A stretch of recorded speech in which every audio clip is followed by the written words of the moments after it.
Hi teachers அனைவருக்கும் வணக்கம். ரொம்பவே முக்கியமான இன்னைக்கு நியூஸ் பேப்பரில் வந்திருக்கக்கூடிய ஒரு நியூஸ் தான் பார்க்க போகிறோம். என்னென்னா தேர்ச்சிக்கான மதிப்பெண்கள் 60 என அறிவியுங்கள், டெட்டால் பாதிக்கப்பட்ட ஆசிரியர்கள் மனு அப்படின்னு சொல்லி கொடுத்துருக்காங்க. ஸோ இதில் என்ன சொல்லியிருக்காங்க அப்படின்னு சொல்லிட்டு டீட்டெயில்டாக பார்ப்போம். நிறைய பேர் வந்து எதிர்பார்ப்பும் இதில் இருக்குது, மார்க்ஸ் வந்து ரெடியூஸ் பண்ணணும் அப்படின்னு சொல்லிட்டு. தேசிய ஆசிரியர் சங்க மாநில பொதுச்செயலாளர் கந்தசாமி தலைமையில் திருச்சி மதுரை மாவட்ட நிர்வாகிகள் மற்றும் டெட்டு பிரச்சனையில் பாதிக்கப்பட்ட ஆசிரியர்கள் திருச்சியில் நேற்று பள்ளிக்கல்வித்துறை அமைச்சர் மகேஷ் பொழியாமொழியை நேரில் சந்தித்து மனு அளித்தனர். மனுவில் அவங்க வந்து என்ன சொல்லியிருக்காங்க அப்படின்னு சொல்லி பார்த்தீங்கன்னா, ஆசிரியர் தகுதி தேர்வுக்கான தேர்ச்சி மதிப்பெண் குறைப்பு மூலம் பெருவாரியான ஆசிரியர்கள் தேர்ச்சி பெற்றுள்ளனர் அப்படின்னு சொல்லியிருக்காங்க. இதற்காக தேசிய ஆசிரியர் சங்கம் தமிழ்நாடு சார்பில் நன்றி அப்படின்னு சொல்லியிருக்காங்க.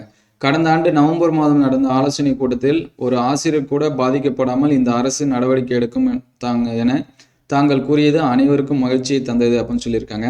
அதனை செயல்படுத்தும் விதத்தில் தேர்ச்சி பட்டியல் வெளிவரும்போது பொதுப்பினரும் மற்றும் மாற்றுத்திறனாளிகள் தவிர மற்ற அனைவருக்கும் 5% மதிப்பெண் குறித்து அறிவிப்பு வெளியிடப்பட்டது அப்படின்னு சொல்லியிருக்காங்க.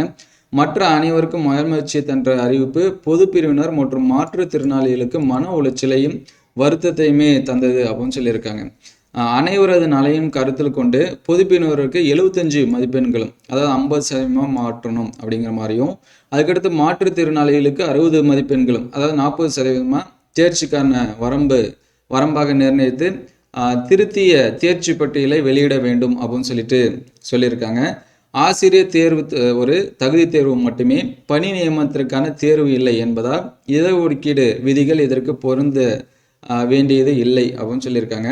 அனைத்து பிரிவினருக்கும் தேர்ச்சிக்கான மதிப்பெண் 60 என நிர்ணயம் செய்து அரசாணை வெளியிட்டு பணியில் உள்ள ஆசிரியர்கள் பயன்பெற நடவடிக்கை எடுக்க வேண்டும் அப்படின்னு சொல்லியிருக்காங்க. இவ்வாறு அதில் கூறப்பட்டுள்ளது அப்படின்னு சொல்லியிருக்காங்க. அதாவது மதிப்பெண்கள் பார்த்தீங்கன்னா எல்லாத்துக்குமே 60 மார்க்ஸாக கொஞ்சம் வந்து ரெடியூஸ் பண்ணுங்கள், இதனால் நிறைய பேர் வந்து பயனடைவாங்க அப்படின்னு சொல்லியிருக்காங்க. ஸோ மனுவை பெற்றுக்கொண்ட அமைச்சர் மகேஷ் இதற்கான தீர்வுகளை எடுப்பதாக உறுதிப்படுவது. இது தொடர்பாக நாளை 16ஆம் தேதி சென்னையில் தேசிய ஆசிரியர் சங்க நிர்வாகிகளை தன்னை சந்திக்கும் அறிவுறுத்தியுள்ளனர் என ஊடக செய்தியாளர் ஸ்ரீராம் தெரிவித்தார் அப்படின்னு சொல்லிட்டு இதில் கொடுத்துருக்காங்க. நிறைய பேர் வந்து கோரிக்கை இதெல்லாமே வச்சுருக்காங்க, மார்க்ஸ் வந்து ரெடியூஸ் பண்ணுங்க அப்படின்னு சொல்லிட்டு. அது மட்டும் இல்லாமல் ஒரு சில இப்போ கல்வி எழுதி இந்த மாதிரி நியூஸில் பார்த்தீங்கன்னா வழக்கு இதெல்லாமே தொடுத்துருக்காங்க அப்படின்மே நமக்கு வந்து கொடுத்துருக்காங்க.